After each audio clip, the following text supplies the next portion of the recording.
That statement spoke volumes about the attitude of Muslim nations, and I was pleased to see that support.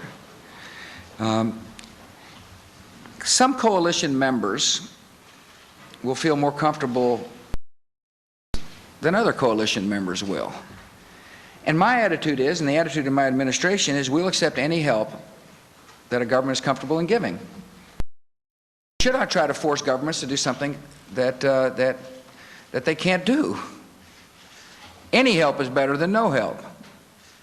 And so I am so appreciative of the help we're getting in the Middle East. Somebody asked me the other day, was I pleased with the actions of Saudi Arabia? I am.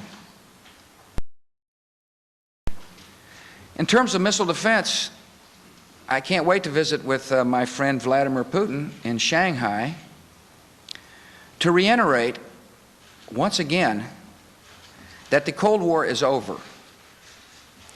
It's done with. And that there are new threats that we face. And that new threat than the attack on America on September 11th. And I'm going to ask my friend to envision a world in which a nation might have the ability to deliver a weapon of mass destruction via rocket. And wouldn't it be in our nation's advantage to be able to shoot it down? At the very least, it should be in our nation's advantage to determine whether we can shoot it down. And we're restricted from doing that because of an ABM treaty that was signed during a totally different era. The case is more strong today than it was on September the 10th.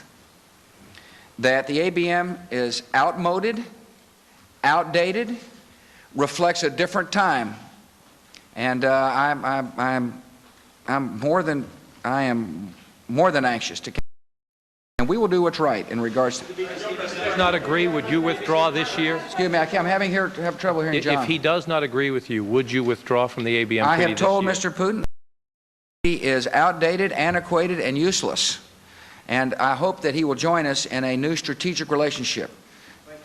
But one more question, please. Thank you. You talk about the just Americans. You know, the internet is crowded with all sorts of rumor and gossip and kind of urban myths.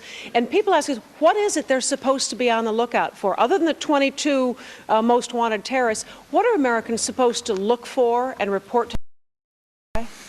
Well, Ann, you know, if you find a person that you've never seen before getting in a crop duster that doesn't belong to you, report it. If you see suspicious people lurking around petrochemical plants, report it to law enforcement. I mean, people need to be logical. Now, listen, I want to urge my fellow Americans not to use this as an opportunity to look like you or doesn't share your religion. The thing and that will ultimately defeat terrorist activity is to tolerate people of different faiths, different opinions, the fabric of our society. And so I would urge see something suspicious, abnormal, something that looks threatening, report it to local law enforcement. Mr. President? Steve, let me conclude by one final statement. Thank you all for coming. Before we leave, I want to make a special request to the children of America. I ask you to join in a special effort to help the children of Afghanistan. Their country has been through a great deal of war and suffering. Many children are starving, severely malnourished. 1 in 3 Afghan children is an orphan. Almost half suffer chronic malnutrition, and we can and must help them. We've created a special relief effort that will be supervised by the Red Cross. We're asking every child to earn or give $1 that will be used to provide food and medical help for the children of Afghanistan. You can send your $1 in an envelope marked America's Fund for Afghan Children right here to the White House, 1600 Pennsylvania Avenue, Washington, D.C. This is while teaching our own children a valuable lesson about service and character. I hope school classes, Girl Scout troops, other youth organizations will participate in any way to raise the money to send to the children. Wash your car for a neighbor. And I hope the adults will help them as well. Ultimately, one of the best weapons, one of the truest weapons, is to show the world the true strength of character and kindness of the American people. Americans are united in this fight against terrorism. We're also united in our concern for the innocent people of Afghanistan. Winter is coming, and by acting today, we can help the children survive. Thank you for your questions. May God bless America.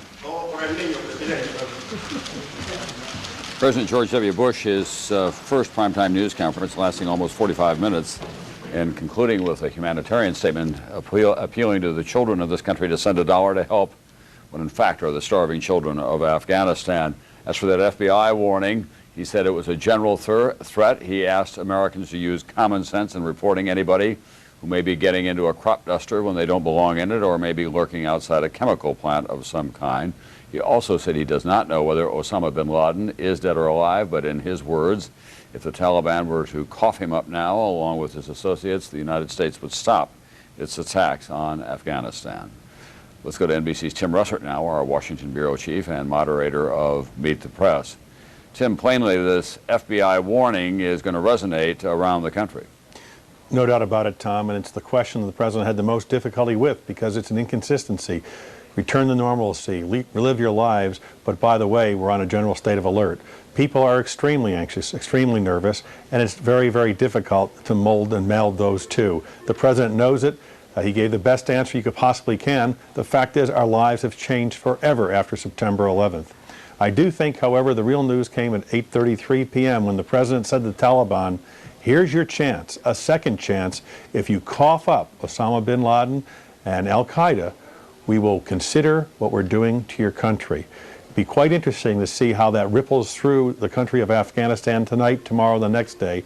Will it build any internal pressure to try to turn these folks over to the United States? And Tim, when he talked about the Middle East, he again raised the possibility of a Palestinian state if it could be assured that Israel would live in peace. Two important things there, Tom. Talking about a Palestinian state, using those words, opening the possibility of a meeting with Yasser Arafat if he thought it would be helpful, and a very stern warning to Saddam Hussein, calling him an evil man and laying the predicate for action against Saddam Hussein by saying, let our inspectors in or you may have to deal with us. All right, thank you very much. NBC's Tim Russert. I want to remind you, of course, that we'll have continuing coverage throughout the evening on this NBC station as events warrant, and continuous coverage on MSNBC and MSNBC.com. Don't forget to start your morning tomorrow morning on Today, as they'll have complete coverage of the president's news conference tonight, but especially that FBI warning that went out late this afternoon, the president describing it as a general threat. Apparently there was quite a debate within the administration about whether to put that out. I'm Tom Brokaw, NBC News in New York. I'll see you tomorrow night on NBC Nightly News, if not before.